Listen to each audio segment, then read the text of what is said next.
Howdy, howdy, Chris here, and welcome back to the channel. We're back in the garage today, getting ready to do some paint work on this Buick Encore. Let me show you what we got. This is the Encore here. It had some bad damage on this door and fender. We replaced the door with a new door from Buick and the fender. We've got the fender over here. We are going to paint this fender off the vehicle. We are going to be sealing today, so we'll be sealing this door and this fender before we start painting. We are not going to be blending into this bumper cover or this hood. Harris is wiping everything down, getting everything cleaned off. We're getting ready to mask this off. We're going to have to wash down this floor because, as you can see, we're painting in an open garage here. We're not painting in a paint booth.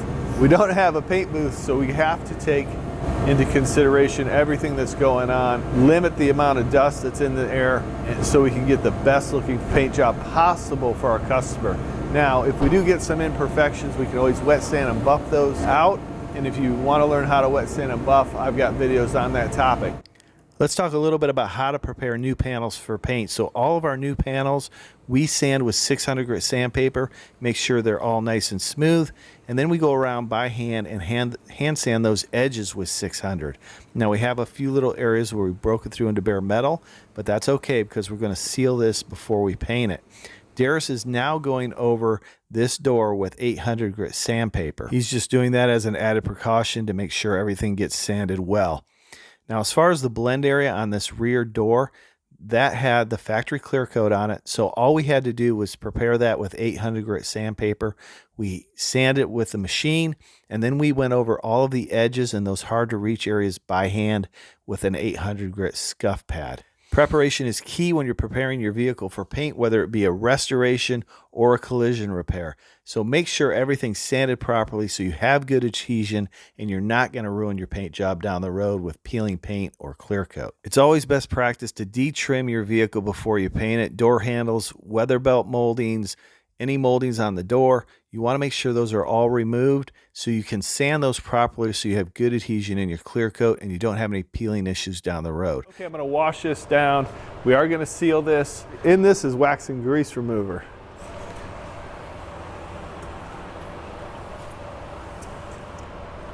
I'm using wax and grease remover to remove any contaminants that might be left on this fender, any dust particles, so we have a clean surface to apply our sealer to.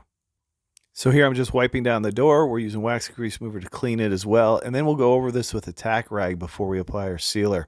Now you notice we masked off the inside of the doors first, shut the doors, and now we're running plastic over it. And what we'll do is we'll just trim out the space that we'll be painting in, and we'll tape down the plastic, and we'll be ready to go. Here I'm applying some foam tape in this door gap. I don't want a bunch of sealer going inside this jamb. I'm okay if paint does. We've masked it off from the inside, so it's okay if paint gets in there, but we don't want a bunch of sealer because sometimes that sealer doesn't get covered by the paint and then you have an issue. I'll also put a couple pieces of masking paper over the door to limit the amount of overspray.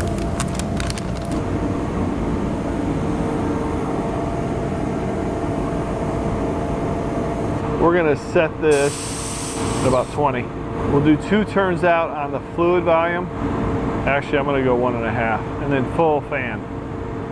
All right, let's spray 1 coat of sealer on this and we'll take a look at it.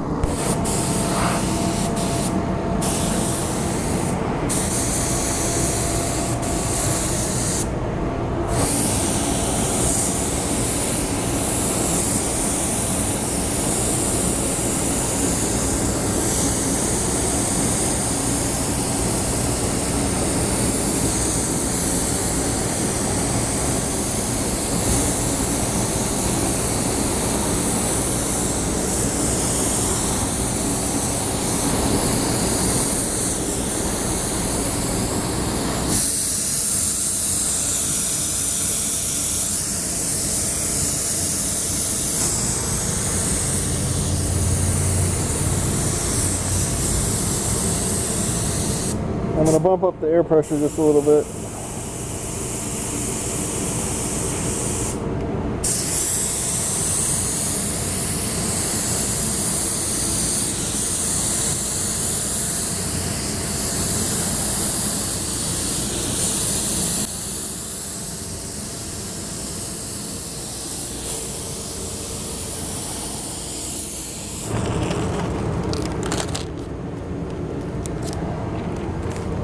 think I'm just going to pull this too.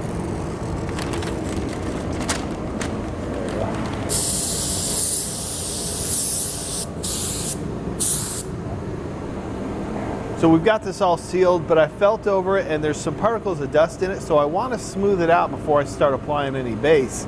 So I'm going to use this Sunmight flexible sandpaper. This is an 800 grit sandpaper. Just going to smooth it out. I want to make sure there's no dust in that sealer before I apply base.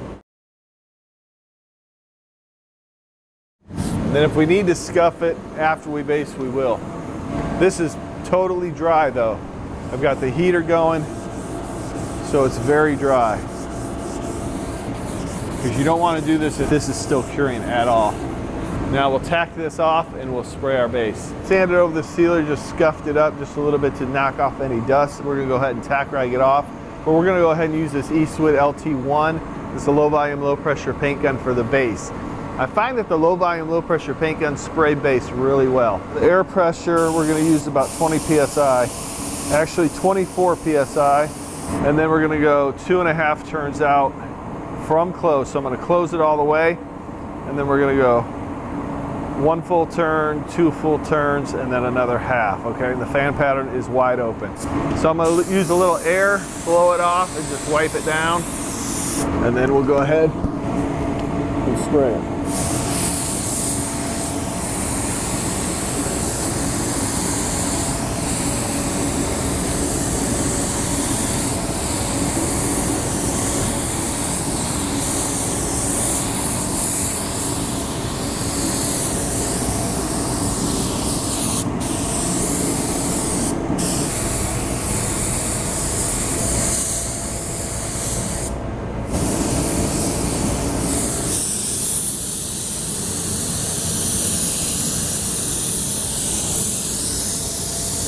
Oh, we didn't tape this off. So, see this right here? This is a lock cylinder. Forgot to mask it off. So we got to clean this off before and tape it up. So I'm just using a little thinner. But yeah, this is just some of the crap that can go wrong that you got to be careful of.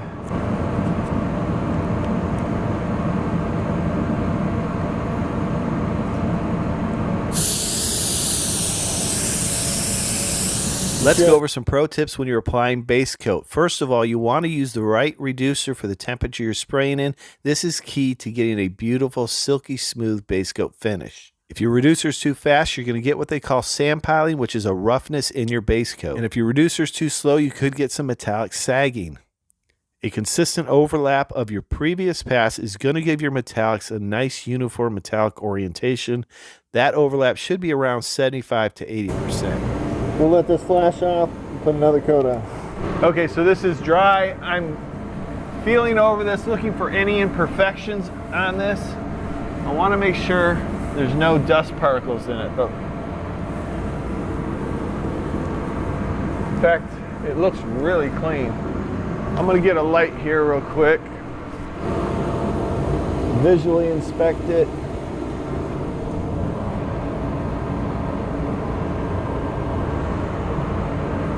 And it looks good. Let's put another coat on. Typically, you want to apply your first coat of base medium wet. Now, if you're spraying in a colder temperature, you want to introduce that paint to the surface. So I would spray the first coat light to medium. If you don't, you could get some fish eyes. Another thing that's important to think about, especially if you're spraying a high metallic finish, is your distance from the panel. You just want it to be consistent. Whatever it is, just have a consistent distance at all times. If these tips are helpful to you, then subscribe to the channel, join our community, and we can all learn together.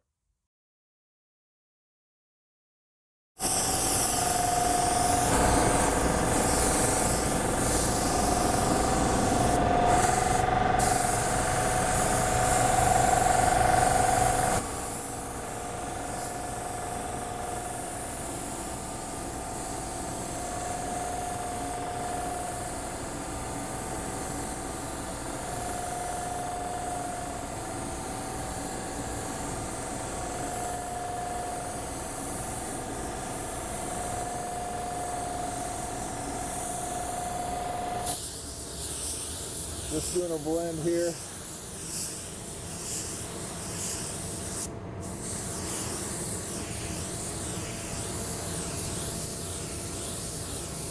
All right, so now I'm just looking for some particles of dust. I found a little particle of dust right there. I am just knocking it down with some 800. We're going to put one more coat on this, one final coat.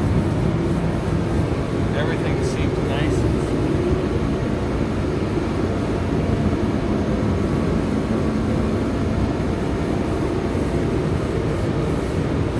All right. Here I'm just going to do a drop coat over this blend area. So what I do is I just move a few inches further away from the panel, and then I'll coat that blend area. And then we'll just put one more coat on this door and we'll be ready for some clear coat. I'm going to give you all the tips and tricks I use to get a beautiful looking clear coat finish. These tips are really going to help you out.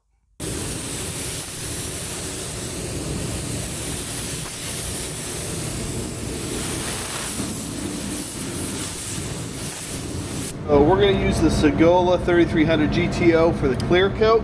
It's a great gun. It's a kind of a mid-tier gun. I think it runs just under $400, but it's a really good gun. Produces a beautiful looking finish, but I'll show you how well that sprays. Now, we are going to be using a high solids clear. It's a spot panel clear.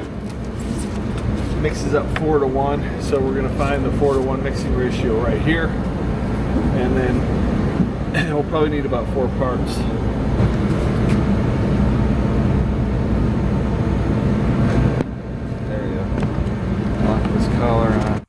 All right, so as far as the Sagola gun setup, I want to limit the amount of overspray in the garage. So we set it up at full fan. I've got the air pressure set at about 25 PSI and 2.5 turns out from close on the fluid volume.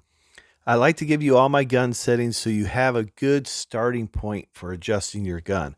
Now, just remember that all these gun settings are adjustable. Every person is going to spray differently. Every gun's going to spray differently. So you're going to have to learn to dial your gun in for your clear coat. Now, it's not really that difficult. If you remember a couple key things, your air pressure, your fluid volume, your speed, and your distance all work together to get you that clear coat finish. To achieve a nice flat clear coat finish, you want the proper atomization of your clear coat. Your air pressure is what's going to atomize that clear coat. So if you have a lot of clear coming out of your gun, so you have your fluid volume wide open, you're going to need more air pressure to atomize that clear coat. Now, if you're concerned about overspray and you want to use less air pressure, then you need to dial down your fluid volume accordingly. This means the less air pressure you use, the less fluid volume you're going to need for proper atomization. The spraying techniques you use are going to be the same from base coat to clear coat. You want the consistent speed and a consistent distance. You want to overlap 75 to 80%. Now, that's not set in stone, whatever you feel comfortable with, but you want to make sure you're getting a good overlap. You want to follow that wet edge of clear, and that's how you get a nice uniform clear coat. Don't worry if your first coat of clear is not absolutely perfect. We're just introducing that clear to the surface on the first coat. The second coat is where we want the nice, beautiful results. It's a good idea to do some test panels before you apply clear to your vehicle. Get your air pressure set and your fluid volume, kind of experiment with it, and experiment with your speed and your distance from the panel, because that's going to change the effect of the clear coat. So after the first coat of clear, I can see there's a few little dry areas, which is fine. We're just introducing that clear to the surface. We've got a few little particles of dust. The second coat is where we're going to hit it a little bit harder. We're going to put a little bit more material on the panel, and I'm going to get that clear to flow out a little bit more. Now, when I'm spraying my clear coat, I'm always evaluating that clear in the light. So I get that clear in the light so I can see how that finish looks and how it's flowing out.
Now I blended the clear into the A-pillar here, so I'm just using some U-Pol number 9, which is just reducer in a can, and I'm going to spray it over that blend area. That's going to help the new clear blend into the old. This paint gun, the Sagola 3300 GTO, is a really quality paint gun. It lays down a beautiful looking clear coat. Now this fender has some particles of dust. We're going to have to cut and buff it and just finish it up, but overall the finish came out beautifully with this gun.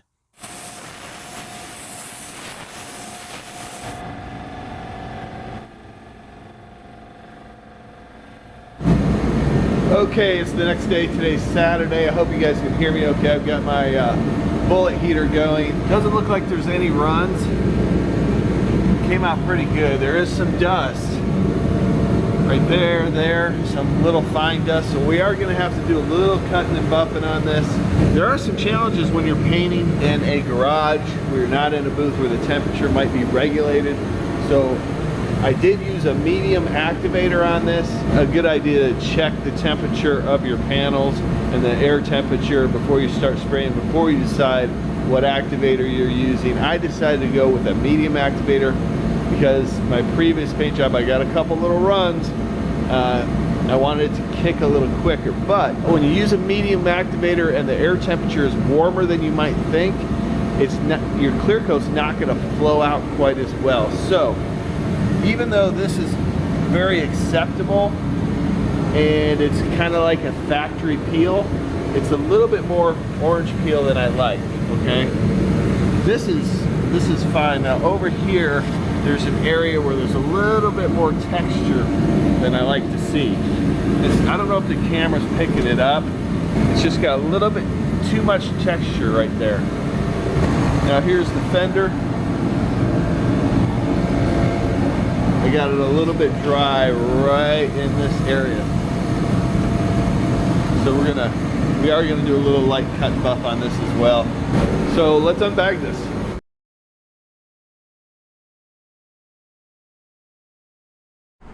Okay, here's what we've got, the finished product. We replaced the door, replaced the fender, blended into this door. Turned out really nice.